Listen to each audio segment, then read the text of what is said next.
বিধানসভা নির্বাচনের প্রস্তুতি শুরু হতেই প্রশাসনিক স্তরে কড়া বার্তা দিল নির্বাচন কমিশন।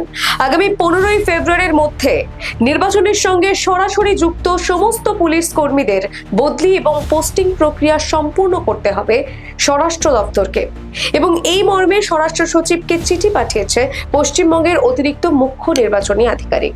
এবং এই চিঠিতে বলা হয়েছে 2026 সালের বিধানসভা নির্বাচনের নিরপেক্ষতা ও স্বচ্ছতা বজায় রাখতে নির্বাচন সংযুক্ত পুলিশ কর্মীদের দ্রুত বদলি জরুরি। এর আগেই এই সংক্রান্ত একটি নির্দেশিকা জারি হয়েছিল, এবার সেই প্রেক্ষিতে সময়সীমা বেঁধে দেওয়া হলো।